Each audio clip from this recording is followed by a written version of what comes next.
Be cool.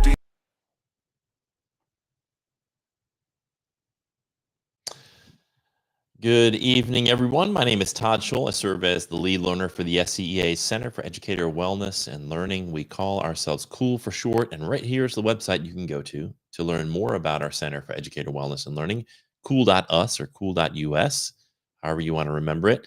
Just head on over to that website. We've got tons of great resources. Our mission is to improve the inner and outer lives of educators, and we do this for educators all across the spectrum, from early career educators to veteran educators. We have a ton of great resources to help facilitate your wellness and to help you grow and develop your craft as a teacher. We've got a whole induction program. So if you're an early career educator, we've got induction programs, including Cool Coaching, which happens every Tuesday and Thursday night from 6 to 8 o'clock. And all you have to do is go to the Cool website and look for the induction program and the coaching link, and you can join for free and get free advice. Wanted to also just let you know, if you're interested in joining the SCEA, we are the only union for teachers in South Carolina. When you join us, you're joining a local, state, and national organization, the NEA, and we are the state affiliate of the NEA. And of course, we have locals all across the state of South Carolina. We believe that advocacy has to take place at the local, state, and national levels in order to be effective. Tonight, we are going to have a live stream about being a building rep, and I'm not going to talk too much about it because our guest tonight has been a building rep and she is an expert on it. But I do want to say it's really important, if you are at a school and there are no sort of representatives, there's nobody sort of leading the advocacy work at your school, we would be more than happy to help you become a building rep. And you can do that. We have trainings coming up. I just wanted to share these at the beginning, and I'll share them again at the end. In Uniserv District 3, that's the Low Country, we've got 3 building reps trainings coming up. December 10th at 6 o'clock at the North Charleston branch of the Dorchester Library, December 14th at 10 a.m. on Zoom, and December 17th at 5:30 at the Hemingway branch of the Williamsburg County Public Library. Dinner will be provided at the in-person session. So if you are interested, you can go to this website right here, and I'll leave it up here for a little bit. So if you want to jot it down, it's form.jotform.com/all those numbers. I'm not going to read all the numbers, but you can do a screenshot with your phone of that. I think someone's going to put it in the chat for us so that the hyperlink will be easy to get on Facebook if that's where you're tuning in from. Well, tonight, as I mentioned, we have someone who has served as a building rep. She is a seasoned special education resource teacher at the Al Cannon Juvenile Detention Center, part of the Charleston County School District. With 38 years of experience in both public and private education, she has dedicated most of her career to working with students with low incidence disabilities and those on the autism spectrum. She holds a bachelor's and master's degree in special education and administration degree from Wright State University in Dayton, Ohio. Her passion lies in advocating for students with special needs, ensuring they receive the support and resources necessary for success.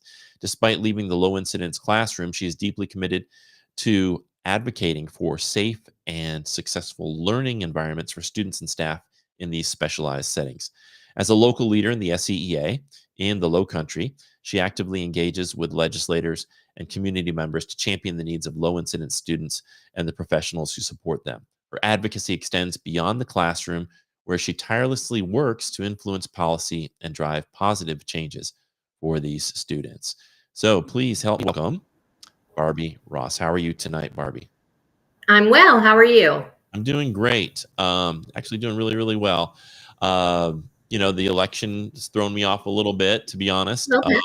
But I'm choosing to be optimistic. I'm choosing to believe that America is going to rise up and come together and protect people and do the right thing. And I refuse to be discouraged and defeated. But that's where I am. Let's first of all talk about how and why you chose education as a career. Oh, wow.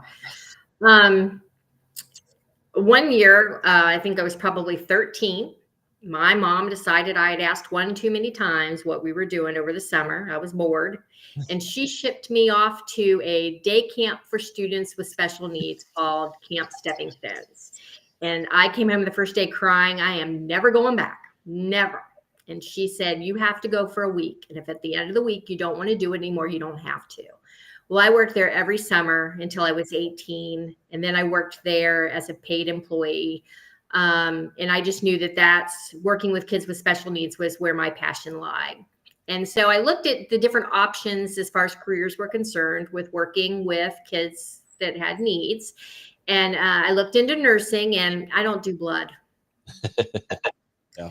And so I had done a visitation to a school with for students with special needs, and I kind of fell in love, and that's kind of how I decided that was for me. The other part of that is I have a brother with a learning disability. And back in the 70s, before it was law that those students had to serve, my mom was one of those moms that marched on Washington. So advocacy has always been at the forefront of my growing up. My mom worked in the school district where I went to school. I eventually worked for my mother. Nepotism at its best. I would send her IEPs and she'd write them back. I expect better of you. Love, Mom. You know better. Love, Mom. Yeah. And so it's just always been a part of my life and my growing up. So I took a small detour into administration, discovered I don't like grown-ups. Grown-ups are uncooperative. Right. And so after I had my daughter, I just decided that I was spending way too much time messing with all this stuff. I needed to be the queen of my own castle. And so I went back into the classroom, which is where I've always just belonged. And so I have a similar type of story. My dad actually taught special ed. He taught for over 50 years. He started teaching when he was in his early to mid 20s and retired when he was 75. And most of that time was teaching special education. And I remember him telling me these sort of horror stories of how special education used to be and how those students used to be treated. And there were still some lingering, pervasive ideas among some of the staff and folks who just thought, well, we're just going to put them in this sort of corner of the school, and they can't really learn. And so he was a fierce advocate. Sounds like your mom was too. And you have been for these students to make sure that they have that high quality education that they deserve so they can reach their greatest potential. So I think it takes special people to do special education. Really, special educators have to be doing it because it can be really demanding. I'm sure you know. I don't have to tell you about the paperwork and the laws and the policy, and then just the challenges that come along with teaching special education. Talk about where you are now at this at Alcannon. Like, what drew you there, and what's that environment like for you? Well, it's funny you say about the paperwork and all. I loved my time at Fort Dorchester High School. I couldn't have been treated any better. My students were treated well at Fort Dorchester High School. It was a fabulous place to be. The paperwork and the meetings just took their toll on me. Yeah. And so when this opportunity presented itself, I'm working with special ed students, but I don't have to do any of the paperwork.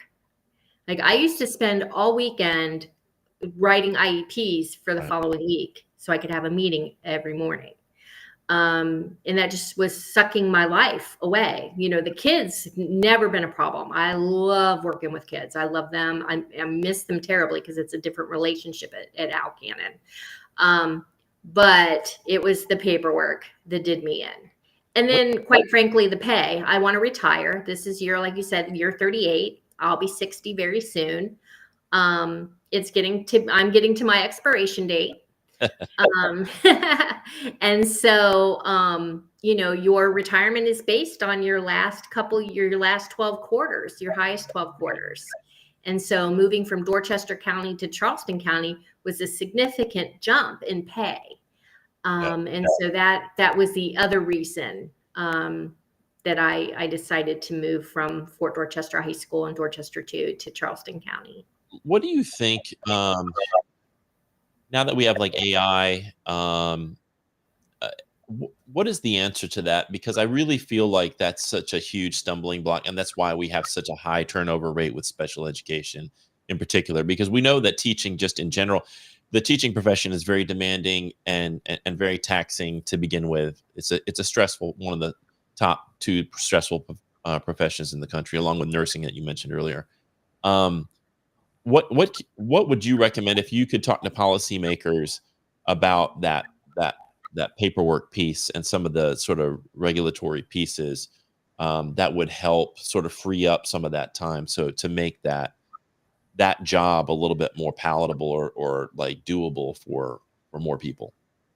Well, I think the major concern is the balancing act between, I need to be working with students, but if I'm working with students as I should be, when am I doing all the paperwork? So now I'm doing all the paperwork at home. And so for districts who have to jump through the hoops, and it's not their fault, they're trying to follow the law. They don't give us the time that is needed. I'm setting up the meeting. So that means I'm calling parents, tracking them down, scheduling meetings, rescheduling meetings when they don't show up, filling out all the documentation that I have made those calls. I've sent letters. I've sent certified letters. You have all of these hoops that you have to jump through, and I'm jumping through them not during working hours. Because Right. during working hours, I'm teaching. And for a lot of special ed teachers, because of the shortage, instead of teaching 3 periods and having a planning period, I'm teaching 4 periods a day. Right. I was compensated for that 4th period, but I'm still doing all of this paperwork, and the increased number of students I'm serving, because we're short teachers, Right. causes me to be doing all of the paperwork at home if I'm doing it right. Because when I'm at school, I have kids sitting in front of me who need tests read, Right. accommodations met, help with whatever subject they happen to come in with. Plus, we're working on IEP goals. So I have a hard time telling a kid, looking kid and saying, sorry, I can't help you right now. I have this paperwork I got to do. Yeah. That doesn't work out. It feels like almost like what we need to do is compensate special education teachers for the work that they're doing at school, and then also compensate them for the work that they have to do after school, after a certain number of hours. It seems like that would be a way to do it, like almost like they get a certain stipend for depending on the number of students that they have to serve. Or build in the time. Yes. For them carve it out during the day for them to have time, or a day, 2 days a month, or 1 day a month, depending on how many kids you have on your caseload, where you are given a work day where you can because then when you're writing an IEP, I have to test the kids, collect the data, and that's on top of all the things we just talked about with arranging all those schedules. It's become an insurmountable job if you want to do it well. Right. And for those of us who want to do it well, it becomes heartbreaking when you can't meet the needs, and you don't ever feel like you're caught up and you're never doing a good job. And also, I taught special ed for 2 years, so I don't have a ton of experience, but just like also feeling like under constant, like, the stress of like, did I do it wrong? Is there going to be some type of really serious like legal issue or lawsuit or something like that comes in because it wasn't done exactly the right way? Is the parent going to sue the district because that's always big. Accommodations weren't implemented precisely? It's so I don't think folks understand how stressful it is. I think they just think, well, you're just teaching these kids with special needs, but they don't understand all of the sort of legal stuff that has to be on your radar, and then all that extra paperwork that you're doing. It just feel and like you're mentioning, because there's such a shortage of teachers, and then especially with special education, the folks who are there are often, if you do become a veteran, you're often spending time training up the other special ed teachers that are coming in, who are just kind of learning the ropes, and you end up having to help them write IEPs and and manage That's been all that. a problem with the alternative certifications. We have teachers that never student taught. Right. They've gone, so here we have them trying to navigate how to teach kids with special needs or resource kids. They don't know how to write an IEP. Classroom management's an issue. So that was a personal disaster for us at Fort. And then they weren't able to find anybody to replace me. So they're short. So that's just one of the many issues in special education. The other one that I'm very passionate about is that the reason I had to leave the low incidence classroom is because when you teach high school and even little kids, they can be fairly aggressive because that is part of communication. And that's the big part of our job is we're teaching kids how to communicate appropriately. So you don't want to do something, you're pinching my hand or you're biting my arm. I'm going to ignore that as much as I can to maintain that demand. Right. Well, we have staff who we count on to help keep students safe from each other and to help me while I'm putting myself in kind of harm's way to kind of keep an eye on things. But because we don't pay a living wage, the folks that we hire typically are not people who have been trained real well. Right. There may be moms who didn't realize they were going to be touched, or retired people. So my last year, the culminating event, I got bit pretty bad and lost a lot of hair. And the adult support who was working with that student was in his 70s. He's a retired music teacher. Right. And we interviewed 13 people for that job. And he was the only one that would take it because he was the only one that could afford to. Yeah. So we're not hiring people who are qualified because we don't pay the people. They're nice people. It's just we're expecting the most out of people with the least amount of training. Well, and in full disclosure, so I finished certification. And the job that was available to me was to go and teach students with learning disabilities, but I wasn't certified in that. But they allowed me to teach on a permit while I was taking classes to learn how to do that. But I'm sitting there, having to go through the process of identifying kids and who need special education services and going through all the testing and arranging all of that, and then writing IEPs. And I barely knew what IEP stood for. So there's just that's so pervasive across the system where districts are just trying to plug holes and they're doing the best they can. And it's not, I had positive intentions and I think I'm a reasonably intelligent person, but there's a lot you don't know if you haven't been trained properly and you haven't gone through that proper education. There's so much that you don't know and you're having to learn on the fly. So of course you're not going to do it well. And then you're going to have to lean on any veteran that's in the school, and the school I happened to be at. There were 3 special education teachers, and 2 of us were on a permit starting our first year, and the other one went on maternity leave. So we're left, and we don't know what the heck we're doing. And really, there's very few people there that could support us. So, and ultimately, that hurts kids, right? I mean, even though the adults all have positive intentions, are doing the best they can. The kids end up suffering from that because they're not really getting the accommodations they need and the support services that they follow need. along. Yeah. So this is like something I think you're identifying, like where we really need to look at what we're paying people and the supports and resources that special education teachers need if we really care about those kids. Because if we care about the kids, we'll take care of the people who are the adults who are taking care of them.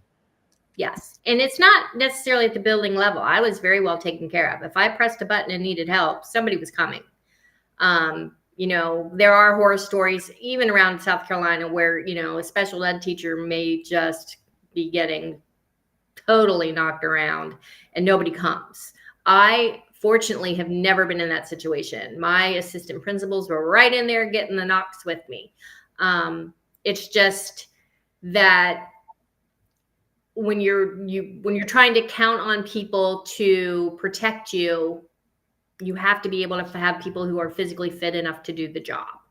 That's right. So, let's go ahead and pivot to tonight's topic. I love special ed. I could talk about that all night long. My dad was such a passionate special educator. and he he would talk about it nonstop, and I loved it. But I want to talk about being a building rep. My dad was also a building rep at Conway High School for the SCEA back in the 80s. We moved here in 1986, and he was the building rep there and helped get the sick bank established. And it's such a critical and important role. I think, I'm not sure teachers across South Carolina understand the importance of having a building rep at each building. Can you first of all talk about your experience as a building rep, and then talk about why it's important that each school building in South Carolina have one? My role as a building rep, I thought, was critical because I worked in a very large building, and I started to get involved right before COVID. And so there were a lot of issues that came around that. So I didn't necessarily consider myself a building rep, more of as a teacher advocate. I am passionate about many things, and because I'm willing to, I think it's because I'm older now and I'm not real afraid of much of anything or repercussions. I'm willing to put myself out there and say, hey, I don't think this is right. What are we doing about that? Right. And so people would come to me and talk to me about things. And I was fortunate enough that I worked for a principal who was easy for me to access and to talk to. And I think that is how I was able to develop my relationship with teachers, and develop my trusting relationship with the admin. They both found it to be mutually beneficial to communicate with me. And I think that's the key, most positive thing about being a building rep. We never had a contentious relationship, ever. Yeah. If I heard something brewing around the building, I would just say, hey, this is going on. Right. What do you know about it? What do you think about it? And he would tell me. And if he told me something was not for me to tell anybody else, I always kept that. And if I went to him and said, you didn't hear this from me, he would honor that. And that was very important for us in our relationship, especially during COVID. And so I think just having that relationship with the administrators really was, the teachers felt like they could come to me to talk to me about stuff, and I could find a solution before it got big.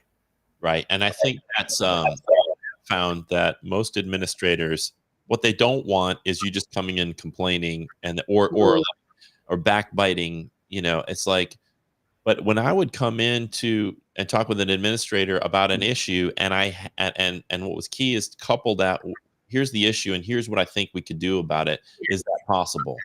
Yeah. And then they either explain to me why it's not possible, and then I can go back and explain to my colleagues, here's why we can't do that. We want to do it. It seems logical, but here's why we can't do that. Or in many cases, they would say, yeah, we can do that, or we can, we can't quite do that, but what about this?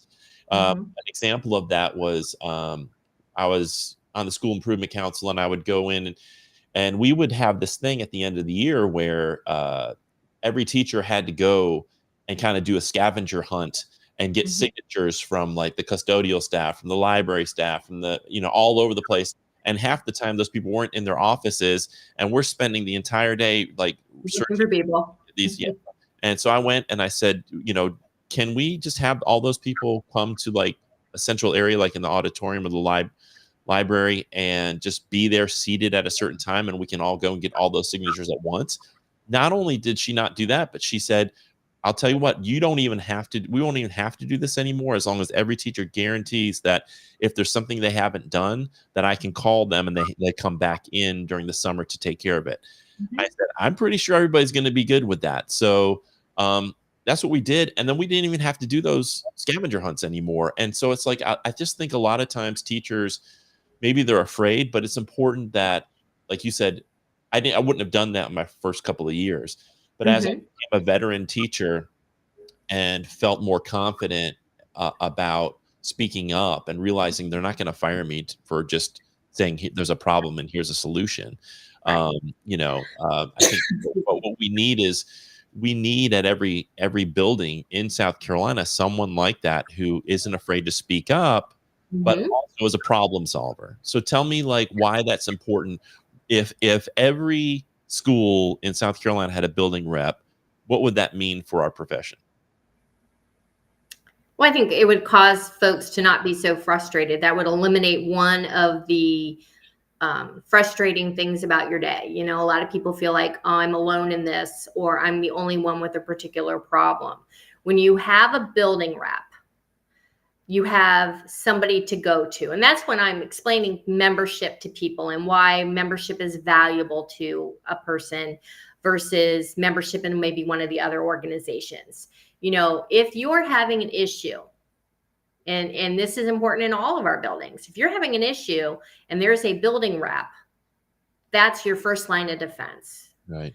I have told people that's a non-issue. That's really not something that you need to be blowing your horn about. Really not that big of a deal, really. Right. Write a work order. It'll be fine. Yeah, you and I need to go down to personnel and talk to somebody. That's, you know, you need somebody in the building that will tell you, yes, that's a valid problem. We got to do something about that. Or no, that one's not. You're just going to make yourself look silly. Right. And you need a person in each one of our buildings who has that relationship with the admin, has the backing of the SCEA and their local. Because if I can't solve your problem, then maybe the president of our local can help solve your problem. And if she can't help solve your problem, or he can't help solve your problem, then we have the Uniserve person that might be able to come and help. And if they can't solve your problem, we have a whole legal department that might be able to solve your problem. Right. And so I think people need to understand that they're not in things alone. And teachers will often feel very isolated or alone. I've never been afraid in a building, but I think there are certain buildings in South Carolina where teachers are fearful of admin, especially in elementary schools. Elementary school principals are heinous sometimes. And so I think when you have a building rep that you can go to and discuss your issues, that's what you need. And I see a question: what qualifications would one need to be a building rep? You need to be level-headed, not all that hot-tempered. You need to be able to advocate for yourself, advocate for teachers. You need to kind of keep your emotions out of it. You know, it needs to be kind of fact-based if you're dealing with problems. And you need to be willing to put yourself out there for others. Like I never talk to people about membership. I always walk around the building. Like at the beginning of school, I walk around all of Fort Dorchester High School. Hi, I'm Barbie. I don't even mention that I'm a member of the SCEA. I'm a veteran teacher in this building. I am willing to help you with whatever you need. If you need something, please come see me. Here's my room. Here's my extension number. Welcome to the fort. Right. And doing things like that and being welcoming and just being visible in your building, just walking around and talking to people. That's how I ended up being that's how I accidentally ended up being the building rep. And that's why Fort Dorchester High School had the highest number of members in our district. And we, as a local, our local started with 17 members. Right. We were a dead local. I think I had 77 members at Fort Dorchester High School. And with that number of folks willing to work together, that in itself brings some power. That's right. Because you have solidarity. You're not isolated. When you have solidarity, when you have numbers, then you can make demands together that you can't make on your own. Because one person going in saying, hey, here, there's a problem. Well, if nobody else is telling me that as an administrator, I may not really care to address it. But if you've got, half the staff coming in saying, like I'm representing them and half the staff has told me this is something that's important to them and urgent. Exactly. That's absolutely essential. I think that's one of the things I've been really trying to push across South Carolina is this idea that teachers think of themselves as powerless. And I think, after this election, we think we're powerless. We're not. We're really not. We just have the illusion of powerlessness because we've been afraid to speak up.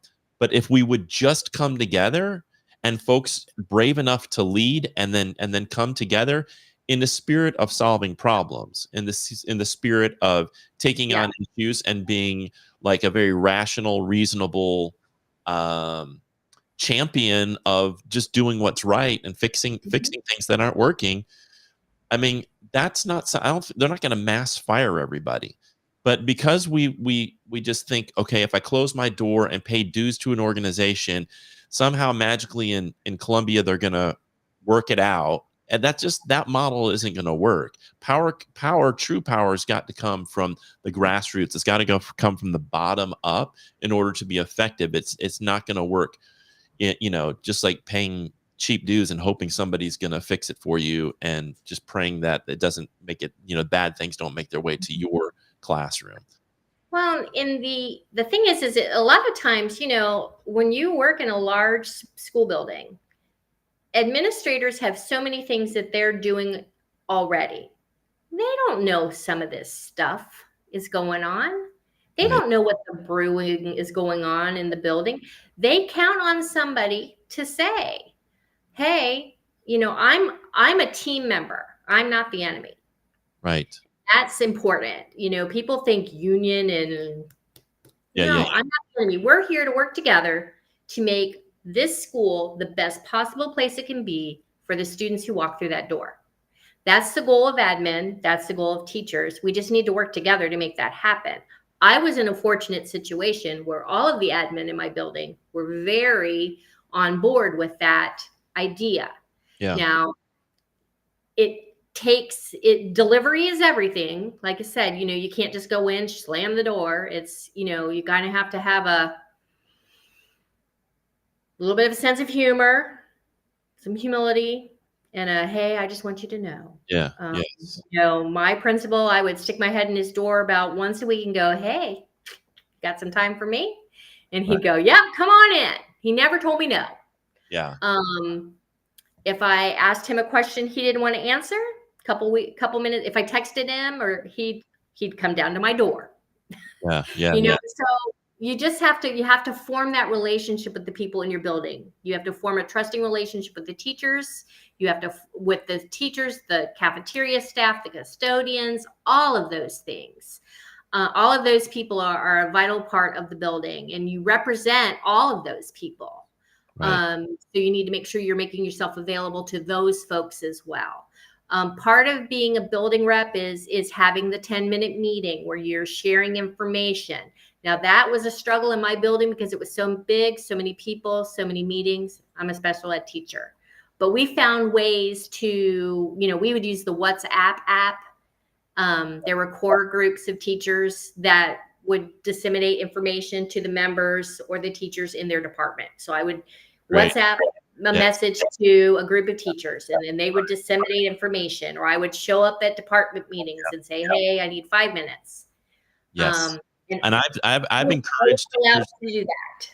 I've encouraged teachers to even look at something like Slack, where you can create something it's this way of communicating asynchronously with groups, and you can set up channels which could be issues or like departments or whatever, and you can have this offline it's online but like not associated with the district Slack channel. Now, I look up your district policy, but I don't see what would prevent teachers from organizing outside of school some type of application like that to communicate with each other what's going on. Because when you're in a big school, and like we've talked about, you're taxed as a teacher, you have so much going on, advocacy work can sometimes get put on the back burner constantly. But I do want to ask, like Alicia said, asked what it takes to be a good building rep. And one of the things that I just want to keep hitting is this idea of solidarity, because I think too many teachers think, well, I've got it fine, I'm good, so I'm not going to say anything. And what we've got to get out of that attitude and realize that until every teacher, not only in our building, but Every teacher in our district, every teacher in our state, every teacher across the country has the resources and the respect and the pay that they deserve. We should be advocating for everybody, even if our situation's good. Now, Albert asks this question, and hi, Albert, I hope all things are well for you. He says, I heard you say UniServe director, Barbie. What are UniServe directors, and how do they work with building reps? Well, Albert, are we having a quiz? We I worked very closely with our UniServe director. I would invite her to my building. She would come and visit with teachers. Oftentimes she would bring breakfast, always a hit with teachers, and answer questions and provide me with that support, because I can't always be everywhere. When something's brewing in the building and I'm not sure exactly how to handle something, or sometimes I don't want to handle something because I don't want it to damage my relationship with my administrator, because that's very important. My UniServe director will help me take care of that along with the local president. Yeah. Our UniServe director always was available for questions. If a member had a concern or a question, she was super about getting back with people and super reliable. And that's just really important to have that support in your local. So if you are watching this, if folks are watching this and they want to be a building rep, right on the screen, Brandy's supplied this for us, and you can probably find this in the comments on Facebook. So we have 3 UniServe directors in the state, and that sets us apart from other associations. We have Melody Bollinger, who is up here in the upstate, Brandy Sturdivant in the Midlands. So if you're in the Midlands, across the middle of the state, and then in the low country, we have Alana Ward, and their email addresses are there, and they're also, you could probably find them on the SCEA website at thescea.org. You don't have to be a member necessarily to reach out to them, to ask about it, but we do want our members to be involved. We would love our members. If you're a member and you don't have a building rep at your school, we want you to reach out to your UniServe director, and we will get you all the resources and training that you need to be effective as a building rep. And that's why we're having this conversation with Barbie tonight, is because this is how we have to organize. It's got to start at each building. There's got to be organization at each building across the district, then across the state. Otherwise, it just becomes this top-heavy kind of structure that really doesn't work, because we know that we've got to solve problems at that building level, and we've got to organize at the building level, and that solidarity doesn't really work when you just have people in Columbia trying to promote it. What are your thoughts on that? Well, I really felt I'm an unlikely union person. I am not going to lie. In Ohio, as strong as the union as they have in Ohio, I was not a member. So I'm an unlikely building rep. I'm an unlikely union member. But when I came down here and figured out that, oh Lord, they eat lunch with their kids. Oh Lord, I also have to do recess duty. What fresh hell is this? Right. I was shocked. Yes. And that's how I started questioning things that happened here. Yeah. So, you can be a building rep and not be, it's not as daunting of the task as you think. You just need to be passionate about education, passionate about your fellow teacher. Like, I'm at the end of my career. Yeah. Why is this important to me? You know what? I'm not working for me. I'm working for all the other young people who are coming through the pike. I want them to have the fabulous teaching career that I've had. I mean, if I did it all over again, I would do exactly the same thing.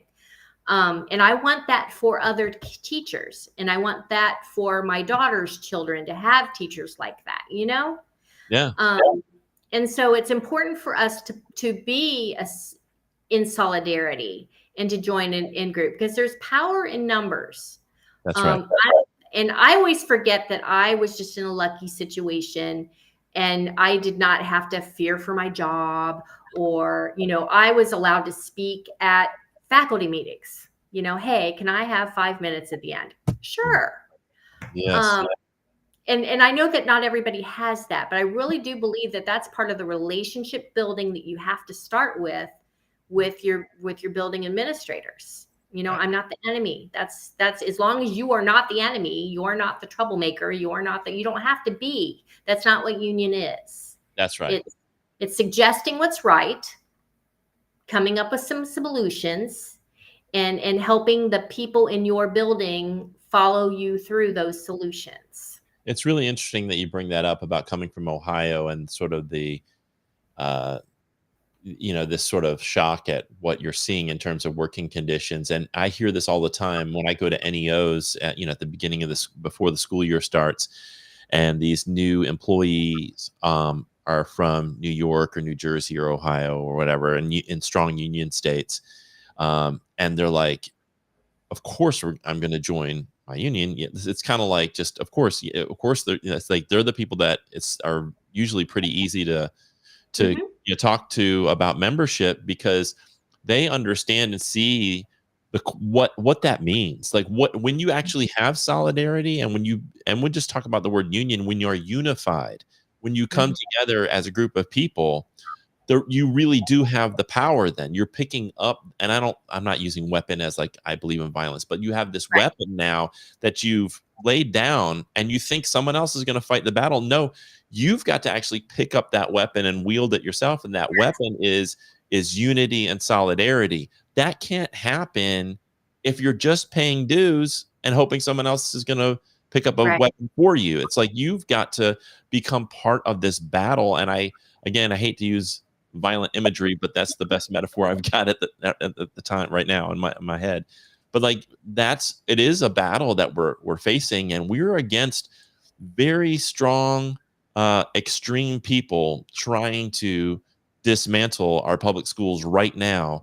And after this last election, we are under even greater threat, because there's more power that these privatizers and anti-public education people are going to have. If we don't stand up now, if you're hoping that it'll be fixed somehow in 4 years, you're delusional. We've got to stand up now. And that's why I want to encourage everybody to listen to what Barbie's saying tonight, and join us at the SCEA and be a part of our union, and be a part of this movement. It's no longer sufficient to just, buy liability insurance and hope that it's all going to work out. It really requires us to do some strong advocacy work. And one of the best ways you can do that is if your school doesn't have a building rep to become one. Absolutely. Before we wrap up our conversation, what are some other things you'd like to talk about that we haven't talked about with regards to building rep work or being an advocate in South Carolina? Well, I think the important part from what we've talked about tonight is what you've just said. It's great to be a member. It's fabulous to have 77 members in a building, but unless those 77 members are willing to do something, it doesn't really mean much. And so right now, with the way things are going with our elections, with the way things have always been in South Carolina, until we kind of band together and speak out, things don't change. That's right. And even my last 5 years of being a part of the SCEA, things have changed. Things have gotten better. I used to get kind of discouraged, because I'm like, oh my God, it's like I had the same conversation with these people over and over again. Come on. Yeah. But things have gotten better, not significantly. Yes. But there has been, change is slow. That's and unfortunately for teachers, we like to make things happen. So we're a little more impatient about it sometimes than the old white guy in the upstate who's making all our decisions. We do have to work together. We have to be willing to put ourselves out there. Right. And sometimes that's not. I was very uncomfortable. Yeah. Very uncomfortable with it. When we fight together, we can win. It's just there's got And the more of us, if people would just get this, the more of us that are fighting together and speaking in unison, just we can accomplish so much. But when you it's just I've been doing this advocacy work for a long time now, and just trying to get teachers to wake up to the fact that you actually have the power. You really do. You do. Yes. You don't have it in isolation, and you don't have it by paying a few bucks to somebody else to do the advocacy work. You've got it. You've got the power, but you just have to organize a little bit and get together, and then you can there's nothing you can't accomplish. We can get rid of school vouchers. We can fight back against book bans. There's so much we can do if we use our voting power, our voices together. It's just like just And the SCA does a really good job of teaching you how to do that. I had no clue.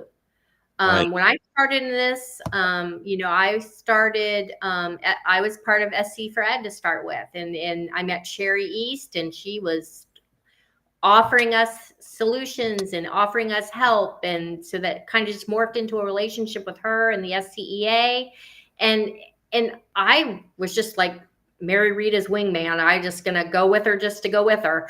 I learned so much about how to speak out and how to make the needs known of the kids in South Carolina and what teachers need to be doing a good job. And I'll talk to anybody now. In the beginning, I was a nervous wreck. Yeah. So there are resources. If you don't feel comfortable, that you don't know how to do it, somebody's going to teach you how to do it. That's you just right. have to be willing to spend some time. That's right. And you develop the best relationships. I've made so many friends around the state. I can go anywhere now, and know that I will see somebody that I know that I've advocated with. I went to speak, what was it? Couple weeks ago. I hadn't seen Patrick Martin in almost a year, and he was there speaking about something different, but at the same panel. So there's lots of networking, and it's powerful, and we just need to work together to make that power happen in South Carolina and help in at the State House. Absolutely. Well, Barbie, I want to first of all thank you for your 38 years of service to students with special needs. I really appreciate that, and we need more teachers like you. I think if we had a state filled with advocates like you in every building, a lot of the problems that we have in our noble profession would clear up.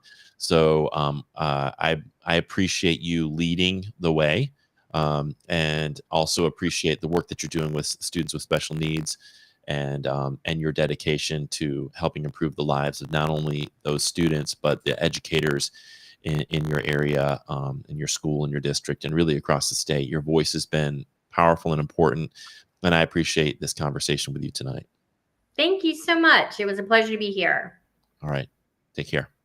Bye. Bye. All right, everybody. That was Barbie Ross. I want to thank everybody. So many people tuned in tonight. I mean, you look in the comments, our president, Sherry East, UNICEF directors, Alana Ward and Brandy Sturdivant, Ellen Giovanazzo, Kiana, Curtis, so many people, Alicia, Mev, McIntosh. It's like an all-star evening. Emily Gossett, Emily Castor, so many people tuning in tonight. And I want to appreciate Tracy Shelton, who came to one of our retreats. Hi, Tracy. Hope you're doing well. Mark Slauson, who's now agreeing to be a building rep. So tonight, if we only get one building rep, that's great. That's awesome. Thank you, Mark, for your willingness to do that. And also, thanks to Jean Reed for tuning in tonight. But before we leave, there's a couple things. Please stick around. This is important information. So if you are in the Low Country, if you are in UNICEF District 3, Alana Ward is your UNICEF director, and she is setting up some building rep training. So if you're interested in being a building rep, or you know someone who is, just take a screenshot of this. It's in the comments as well. December 10th at 6 o'clock at the North Charleston branch of the Dorchester Library. They're going to do one. December 14th at 10 a.m. on Zoom, and December 17th at 5:30 at the Hemingway branch of the Williamsburg County Public Library. You don't have to attend one of these, but we're offering these for anybody who is interested in Uniserv District 3. Dinner will be provided for anybody who is in the in-person sessions. But we have, if you go back and look in the chat, and I'll try to find it here, we have 3 Uniserv directors across the state. We've got, and they will be more than happy to talk to you about this at any point. I'm going to put their names and email addresses up here. If you're in the upstate state, reach out to Melody. If you're in the Midlands, Brandy. If you're in the Low Country, reach out to Alana. And if you don't know where you are, just pick one of these people, and if they're not the right person, they will point you to the right person. I want to thank Barbie is a really inspirational figure across the state. Exactly the kind of teacher leader that we need, the kind of vocal advocate that we need. Smart, problem solving, and willing to speak up. We just need all of our teachers really to be doing that. You just got to find the courage. And I know a lot of us feel discouraged right now with what's happening with the last election. But that discouragement, it's good to feel that. I think it's important to feel that. But I think it's also important to look forward and to figure out what we're going to do to protect our public schools and our students and our teachers, because they deserve our protection. And as I've said a lot, I don't know who said this. It's not my quote, but there are future generations of American children begging from their knees for us to stand up now for them. So I hope that you will stand with us at the SCEA and do that. If you would like to know where you are in terms of Uniserv director, you can go to this website, thescea.org/contact. There's a map that's available there. Thanks, Brandy, for showing us that. A couple of other things that I want to promote. If you are an induction teacher, you're in the first 5 years, we have 2 things coming up that you might really want to know about. One is our Cool Coaching. This is free online one-to-one support for induction teachers. And this should just be a no-brainer. If you need advice and you don't want to go to someone at your school, but you just want some unfiltered, uncensored, real, raw feedback that is kept confidential. Every Tuesday and Thursday night, these 3 amazing educators are online from 6 to 8 p.m. And we'll send you to one of them if you go to the website cool.us/coaching. It's free. You do not have to be a member of the SCEA. Of course, we would love for you to be a member. You can learn more about being a member from any one of these 3. But that is a free service we offer to our induction teachers, and those are teachers generally in the first 5 years of the career. We also have coming up next week, our second season of Cool Beans kicks off with Angelica McDonald's from the Florence area and Dr. Marcella Weinsnyder, who is the brilliant leader of our Induction Institute at Cool. And we're going to be talking about cell phones and technology and giving some advice to new teachers on these issues. And that's going to be next Wednesday. It's November 20th. I think that's a Wednesday. It's a week from today at 6 o'clock, right here, same place. If you didn't get a chance today, we just released a new Cool Views article. So if you're a reader and you like to read about issues, Steve wrote an article about elections have consequences for students, and he talks about the impact that these elections are having on students, on the culture, and some of the threats that they have faced. We saw some despicable texts and I'm not even going to repeat them, but just despicable texts that have gone out since the election to students of color. And we have to, as educators, come together to protect those students and make sure that they're not being bullied, and that there is an environment of inclusivity and kindness and compassion in all of our schools. And while you are dealing with the stress of all of this, this is why we couple at Cool our wellness resources with this advocacy piece. Those things don't work. Advocacy isn't sustainable and isn't going to work if you can't keep yourself well, mentally and physically well. And that's why we offer these wellness resources like mindfulness retreats and Cool Yoga. Cool Yoga is a really great way for you to unwind every Wednesday night. In fact, I think it's going on tonight. Alex Del Castillo does Wind Down Wednesday. If you go to the Cool website and you look under the wellness tab, you'll see all of his yoga sessions. They're free. You do not have to be a member to enjoy them. If you want to explore yoga, we also have mindfulness stuff. We have nutritional stuff like Cool Bites, tidbits on gut health, things like that. So we feel like, if you're not well, you can't advocate. And if you're advocating, we need to advocate for teacher wellness as well. So those two things go really hand in hand. And just the last thing as a reminder, these trainings, if you want to be a building rep and you are in Uniserv District 3. So, and the link is in the comments to register for that. So there is a link, and I'm going to put that link up there real quick.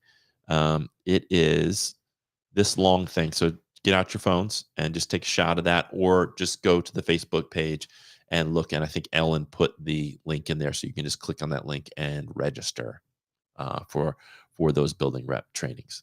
All right, I think that's about it. We will see you on Cool Beans next week. I want to let's see. I think I missed it because I'm not sure. So Alicia, it's all the information that you need should be in the comments on Facebook. Curtis, hope you can continue to consider it. Kiana, thank you for all that you're doing. And the link is, I just did it. So if you want to go back in the video and pause it, you can do it that way, or you can go into the comments. And Sherry is encouraging Curtis, come on, let's do it. We do need a building rep. So if you are interested, let's get this done.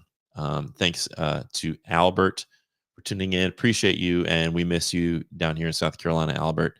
Hope you are doing well and and recovering from the election.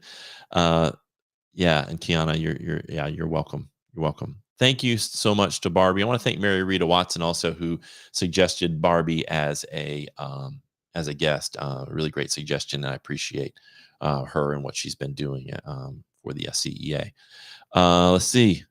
We've got national support here. Thank you, Brandy. Yeah, Alana says hi to Albert, and Kim saying thank you. You're welcome. And here's the link again to register for those building rep trainings. And the last thing is, if you are interested in watching the documentary I created, you can go. It's for free. There's 4 episodes, and there's tons of bonus footage.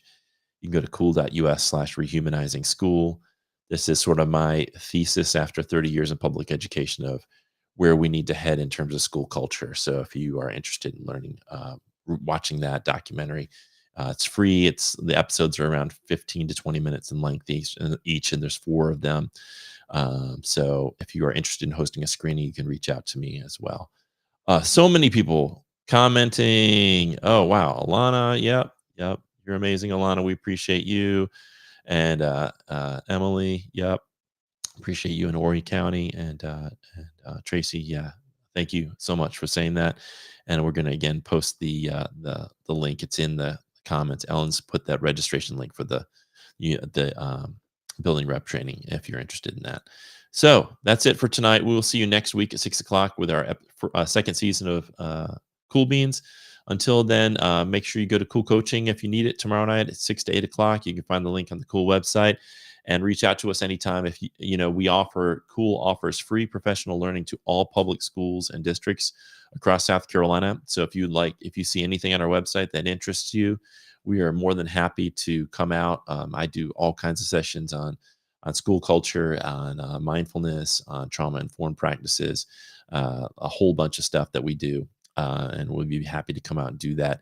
And you don't have to pay travel. You don't have to pay anything. We'll come out and do those sessions for free. Love you all. Stay strong. Together, we are going to fight back against the darkness and the forces that are allied against our public schools. But we can't give up. We have to stay together. We have to fight together, and that's every single one of us. It's the battle it's coming to us. It is no longer